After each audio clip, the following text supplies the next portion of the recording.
Salam sejahtera bagi kita, Bapak, Ibu, Saudara-saudari yang terkasih dalam nama Yesus Kristus. Kita berjumpa kembali dalam Renungan Suara Konsistori HKBP Mampang Perapatan, edisi akhir pekan Sabtu 21 Juni tahun 2025. Marilah kita mempersiapkan diri untuk mendengar renungan dengan bernyanyi dari buku ND nomor 9 ayat 1 dan ayat 2. Upuji holong ni rohamu.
Nats renungan sesuai Almanak HKBP tertulis di 2 Timotius 3 ayat 14.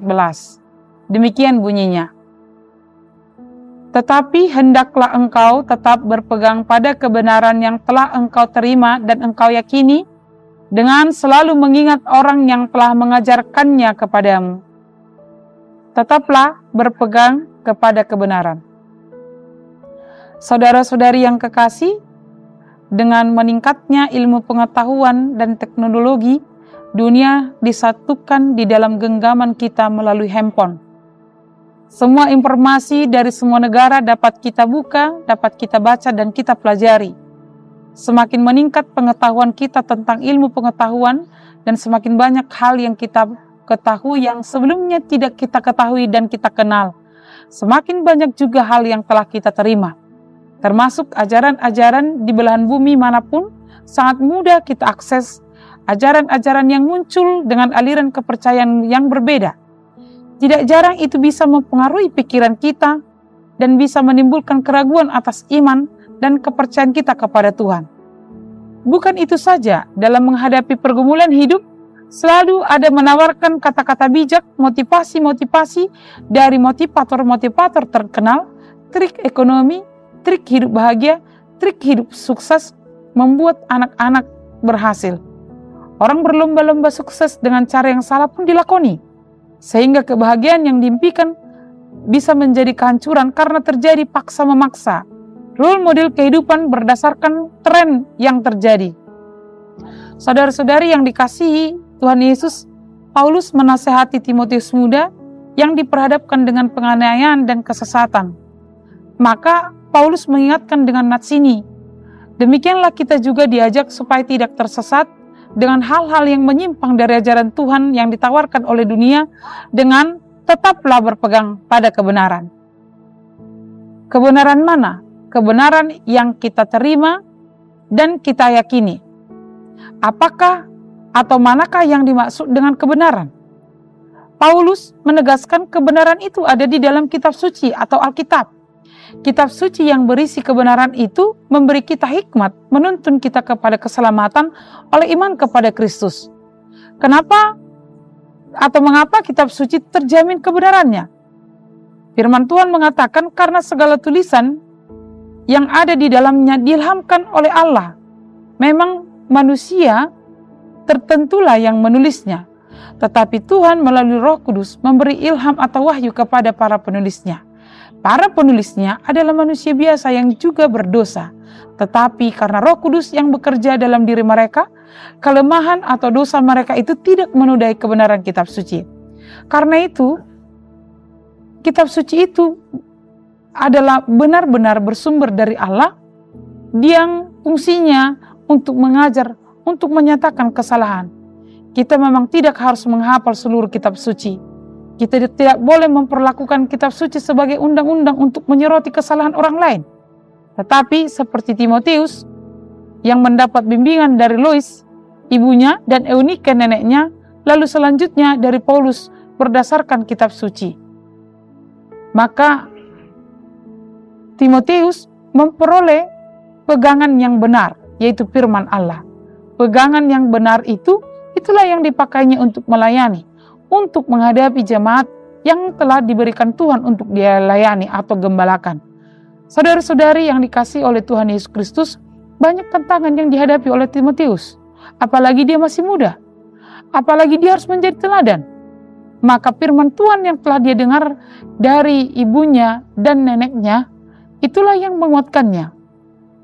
Maka amang inang kita sekalian yang dikasihi oleh Tuhan Yesus Kristus, kita pun baik yang sudah tua atau lansia, baik yang muda, baik yang sudah berjalan memasuki 40 atau di segala umur, anak-anak sekolah minggu, harus mau dibimbing dan dituntun oleh Alkitab, oleh firman Tuhan.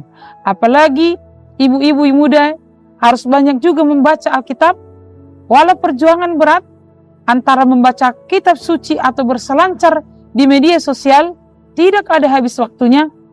Kita harus berjuang untuk membaca Alkitab. Kita memerlukan firman Tuhan untuk membimbing anak-anak kita menjadi anak yang berhikmat dan takut akan Tuhan. Jangan biarkan dunia yang mengajari anak-anak kita. Jangan biarkan generasi muda diajari dan dibimbing oleh teknologi, tetapi ajarkanlah dia firman Tuhan. Berikan dia pegangan yang kuat, yang tidak pernah kusam oleh zaman. Kaum muda, rindukanlah firman Tuhan. Jadikan firman Tuhan itu menjadi pegangan hidup, kebenaran menghadapi ajaran-ajaran yang palsu, yang akan menuntunmu dalam menghadapi beban dan berbagai kesulitan hari ini dan di masa depan. Dunia semakin plural dan kita boleh diombang-ambingkan zaman.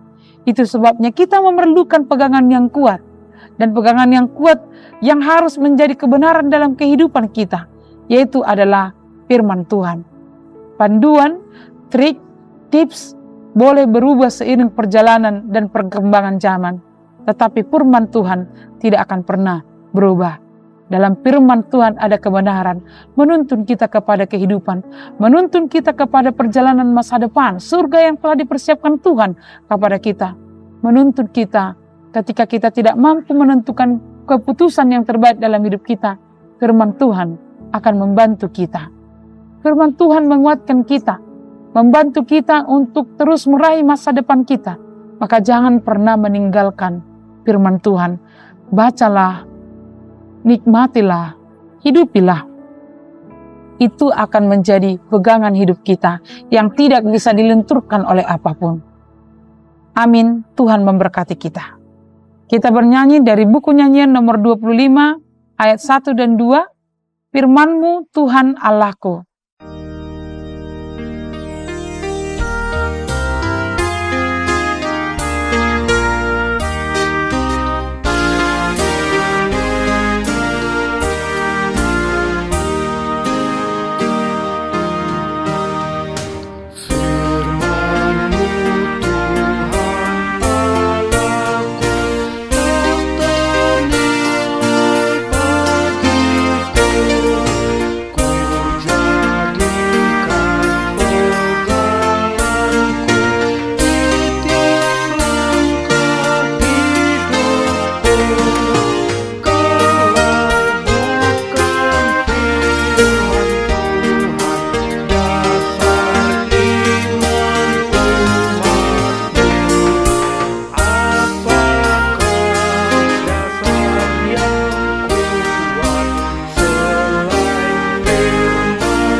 Kita berdoa, ya Tuhan Allah, kuatkan kami supaya selalu berpegang pada kebenaran firman-Mu dalam menjalani kehidupan ini.